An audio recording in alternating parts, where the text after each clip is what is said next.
Good evening all of you. आज बात करते हैं इरेशनल नंबर्स के बारे में, रियल नंबर्स के बारे में। एक क्वेश्चन है, सो दैट या prove that √3 is irrational number. √3 कैसा है? √3 इज़ इरेशनल नंबर। आपको ये प्रूव करना है कि √3 कैसा नंबर है, इरेशनल नंबर। इस प्रकार के क्वेश्चन को सॉल्व करने के लिए हमें स्टेटमेंट्स के बहुत ज़्यादा ज़रूरत पड़ती है। हम लोग क्या है, थियोरेटिकल दिस टाइप का क्वेश्चन होता है।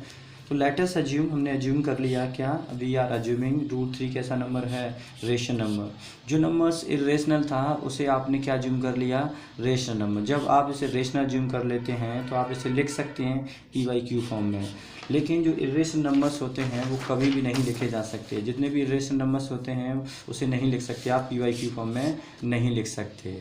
एंड और आपने अज्यूम कर लिया है √3 क्या है, रेशनल नंबर। तो आप इसे क्रॉस मल्टीप्लाई करोगे, क्या मिल जाएगा, B√3 = A। इसे नाम दीजिए इक्वेशन फर्स्ट। इक्वेशन फर्स्ट का नाम दिया। नाउ अज्यूम दैट, आपने अगेन अज्यूम किया A and B are coprime numbers. कैसे हैं A और B? यहाँ पर क्या है, this is the coprime numbers. अच्छा ये बताइए को प्राइम नंबर्स क्या होते हैं।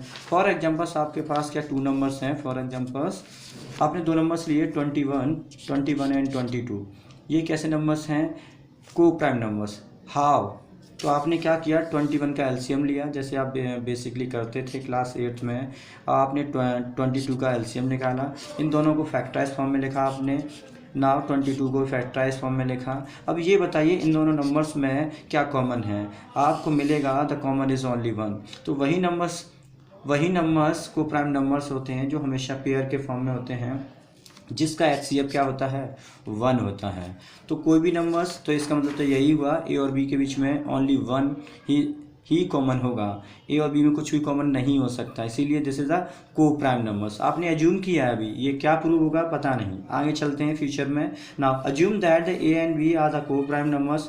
आप क्या करोगे, आप squaring both the sides of the equation first. Equation first कौन सी थी, ये थी, this is the equation first. आप क्या करोगे, इस इक्वेशन को स्क्वायर करोगे बोथ द साइड्स। तो स्क्वायर करने के बाद क्या मिलेगा, B² × 3 = A²। आप क्या मिल जाएगा, दिस वन। आप इसे इस फॉर्म में लिख सकते हो। आप इस फॉर्म में क्यों लिख रहे हो, इस 3 को आप इस फॉर्म में लिखने का कुछ ना कुछ उद्देश्य होगा। फॉर एग्जाम्पल्स आपने 3 से नीचे लिख दिया, तो एक थ्योरम कहती है A² यदि 3 से डिवाइड है, A² यदि 3 से डिवाइड है तो A भी 3 से डिवाइड होगा बाय द थ्योरम। तो वही सब हमने लिख दिया थ्योरेटिकल फॉर्म में। Therefore A² is divided by 3, A² is divided by 3 by the theorem A is also divided by 3।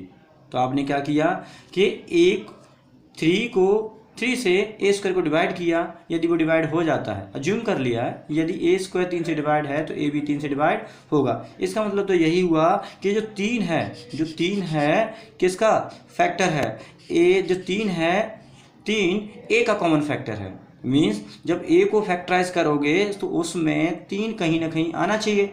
यही तो हुआ कि यदि आप इसे डिवाइड करते हो, 3 is the common factor of A, तो आप इसे लिख सकते हो। तो वी कैन राइट, इस फॉर्म में लिख सकते हो आप। आपने लिखा। Now put the value of the A। आप क्या करोगे, A की वैल्यू पुट करोगे, ये वाली जो वैल्यू है 3C, इसे पुट करोगे इन इक्वेशन 2। आप क्या कर दोगे, पुट करिए। तो आपने वही सब किया, put the value of A in equation 2।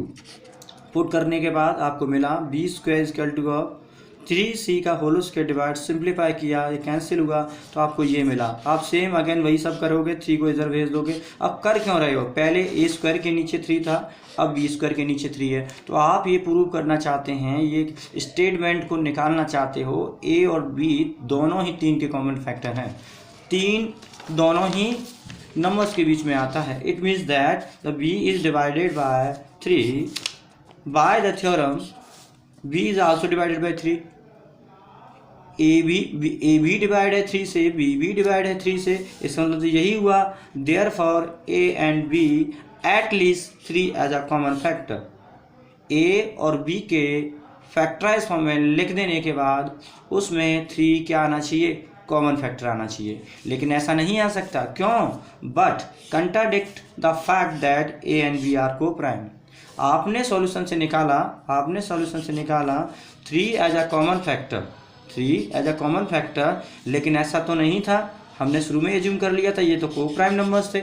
ऐसा क्यों हुआ, वो ऐसा इसीलिए हुआ क्योंकि हमने गलत अजम्पशन ले लिया था। क्या अजम्पशन लिया था, this contradiction has arisen because of our incorrect assumption that root three is rational. आपने रूट थ्री को क्या मान लिया था? आपने रेशनल नंबर मान लिया था, जबकि रूट थ्री कभी रेशनल हो ही नहीं सकता, क्योंकि इरेशनल नंबर को आप पी वाई क्यू फॉर्म में नहीं लिख सकते।